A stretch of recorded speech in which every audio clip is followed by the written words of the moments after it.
Cimoooooooo!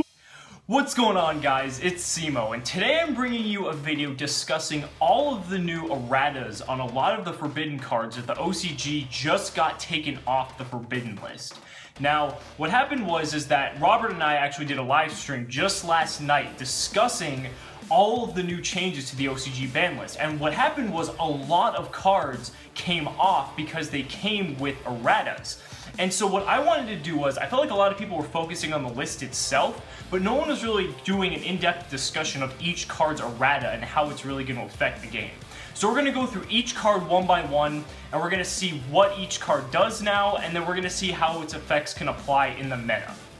So, the first big one that came back is Chaos Emperor Dragon, Envoy of the End. Now, this card is absolutely insane. And if you played back in the day when he came out, it's just, he's such a powerful card. He's been banned ever since. So let's take a look at his effect. Cannot be normal summoned or set. Must be special summoned from your hand by banishing one light and one dark monster from your graveyard, and cannot be special summoned by other ways.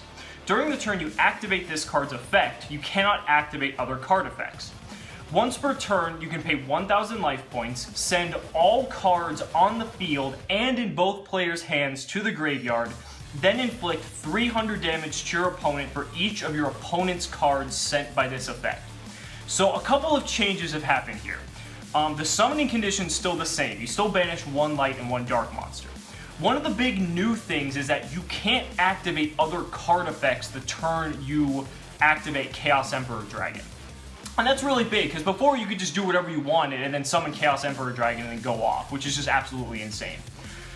The other thing is that his destruction effect is still the same. However, he only inflicts damage for the amount of opponent's cards that you destroy. So before it was all cards. So if you had, 5 cards in your possession and your opponent had 5, they would take 3,000 damage. But now they're only going to take 1,500 from your opponent's 5. If that makes sense.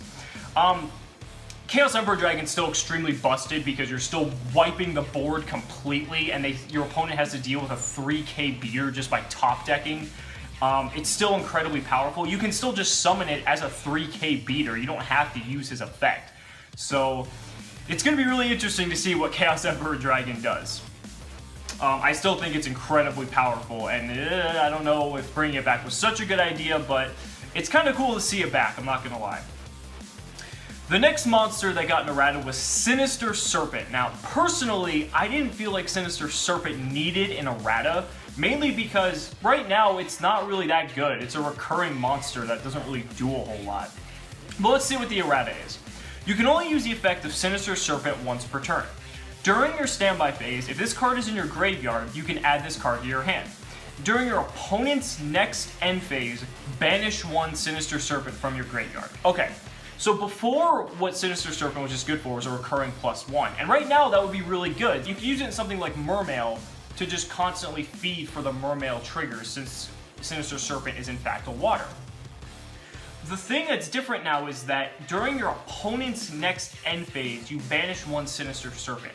So how do you really avoid that stipulation? Well, you can activate a card that would have a discard cost in your draw phase. So then that way you discard the Sinister Serpent, say it's Phoenix Wing Wind Blast, you spin one of their cards, and then during your standby phase, you get to add the Serpent back.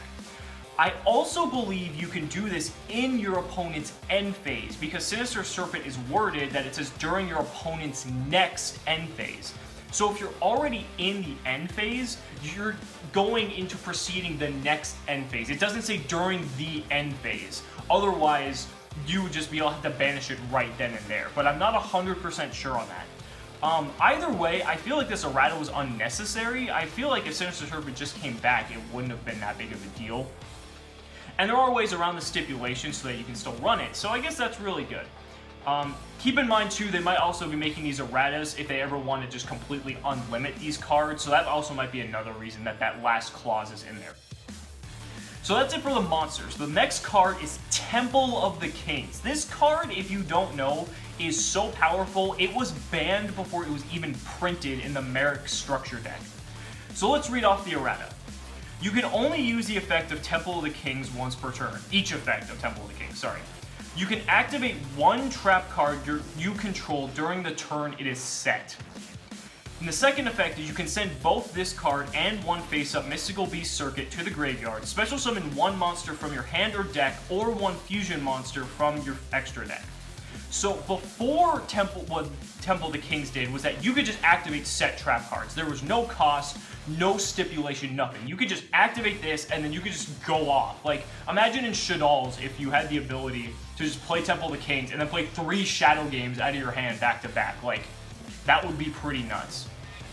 Wait, actually, I think you can only do Shadow games once per turn. Anyway, whatever. It's still a really powerful card. So they restricted it now. You can only activate one set trap once per turn. So they really heavily restricted how powerful that this card can be. And I feel like that makes it playable now. The second effect is probably really seldomly used because no one runs Mystical Beast Circuit. For those of you who don't know, Mystical Beast Circuit's like a level 6 with like 2,500 attack. And basically, its effect is like when it destroys a monster, it banishes it, and then it gains 500 attack. So it's like, it's okay, but it's kind of slow.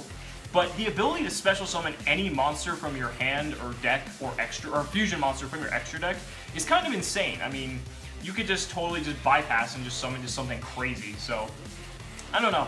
I don't really see it being used, but I mean, who knows? Maybe some deck can utilize it. Maybe like Burn will just have fun with that. And then finally, 3 trap cards got their erratas. So the first one is Crush Card Virus. Now, this one I was like, they're bringing back Crush Card? Okay, so let's go ahead and read the errata. Tribute 1 dark monster you control with 1,000 or less attack. Check your opponent's hand and all monsters they control and destroy all monsters with 1,500 or more attack. Then your opponent can destroy up to 3 monsters with 1,500 or more attack from their deck. After you activate this card, all damage your opponent takes until the end of the next turn becomes 0. So, they put a lot of restrictions on this as well. The cost is still the same. You still need to tribute up dark monsters with 1,000 or less attack. You're still destroying all monsters your opponent has on the field and in their hand with 1,500 or more attack. The difference is, it's not like a recurring 3-turn virus. It's that once you activate Crush Card, that's like it. The interesting thing is that next clause is that when your opponent can destroy up to 3 monsters with 1,500 or more attack from their deck. Why that's so interesting is for 2 reasons. The first reason is that that's an optional effect. So it's not like it's mandatory for your opponent to send 3 monsters from their deck to the graveyard. The second reason it's interesting is that we're in a format where destruction's bad. So if you're playing some of the top decks, if you're playing Shaddolls, they could send Squamata, Dragon, Beast to the graveyard and trigger all their effects because they're being sent by a card effect. Burning Abyss could send Seer and trigger off a Seer. If your opponent's playing hands for some reason, they can trigger a fire hand from their deck. There's a lot of, having that optional ability is almost like a drawback because it's depending on the matchup. But if you're playing against a deck like Cliff Forts or Neklos when they do come out, Crush Card's going to be huge because those cards just totally destroy those decks. So that's going to be really interesting to see Crush Card come into play. And on top of it, Elemental Hero Shadow Mist is 1,000 attack and it's a dark. So the hero players in Japan are probably rejoicing right now. Next card, Exchange of the Spirit. For those of you who don't know anything about this card had a lot of OTKs back in the day, and it's just a silly card, but let's see what they did to it. You can only activate 1 Exchange of the Spirit per duel. If each player has 15 or more cards in their graveyard, pay 1,000 life points, both players swap cards in their decks with cards in their graveyards, then shuffle the decks. Okay, the difference between this card and its previous iteration is that only you had to have the 15 cards in your graveyard.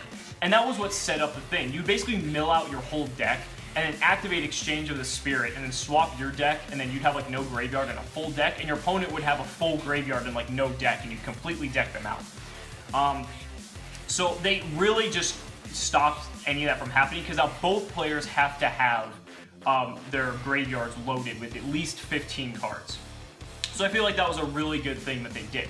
The other thing that's going to be interesting is we have a lot of graveyard-focused archetypes, and since the game is like actually accelerated really fast, we burn through a lot of cards in a duel. So honestly, there might be some potential for like some players to like tech this in, and like they can just totally recycle all the resources. Because if you think of a deck like, you know, Shadal's, you're going through all of your best cards rather quickly. And so the ability to just recycle all those back in and send them the rest to the graveyard, it's kind of interesting. And I'm not exactly sure, but I think that if you exchange of the spirit and you're playing something like Shadal's, it might actually trigger them all as well, because they're being sent to the graveyard by a card effect. But I don't know if it's considered being sent, because it says swap cards. It doesn't say sent. So there might be some ruling issue on that. So we'll see. That I don't know if it's going to be played, but it'd be really interesting if it did. Finally, Ring of Destruction. This is a big one. You can only activate one Ring of Destruction per turn. During your opponent's turn, target one face-up monster your opponent controls whose attack is lower than or equal to your opponent's life points. Destroy that face-up monster, and if you do, you take battle damage equal to that monster's attack. Then inflict damage to your opponent equal to that damage that you took. So a lot of things going on with this one. This is probably one of the biggest erratas out of all of them. You can only activate one Ring of Destruction per turn, which, if it's limited, it's not a big deal, but that means they could bring it up to maybe 2 or 3 later on. The next thing is that you have to use it during your opponent's turn. A lot of things back in the day is that players would go attack with a monster, and then their opponent would be really low on life, and they'd Ring of Destruction for game right after that. It was really cheap, and it was actually really fun. But they prevented them from doing that now because it has to be during your opponent's turn. Another stipulation is that the attack of the monster you target has to be lower or equal to their life points. So you either have to exactly finish them off, or you're only going to do just enough to get them right down to like a couple hundred life points. And on top of that, you take the damage equal to the monster's attack before your opponent. It's not simultaneous, so that's also a really interesting thing to know. But yeah, I felt like Ring of Destruction could come back, mainly because Destruction's not all that good right now. The main reason Ring of Destruction was banned in the first place is because it forced a lot of ties. You know, both players would be low on life, someone would summon a big monster, someone would activate their Ring of Destruction, and then it would force a draw. And that was something that was just really not good. So I feel like they completely mitigated the issue of forcing draws with Ring of Destruction and its new errata. And yeah, it can safely come back, because like I said, Destruction is not all that good, especially with the format that we have right now. So a simple 1-for-1 is not really that big of a deal. So that's it for all of the erratas. Let me know down in the comments what you guys think about all of these changes to the OCG. Remember, these aren't confirmed for the TCG yet, but it's still really interesting to see how they're completely changing the mechanics of these cards to allow them to be reintroduced into the game. So that's it. Make sure to leave your comments. Thank you guys so much for watching the video. We'll see you next time.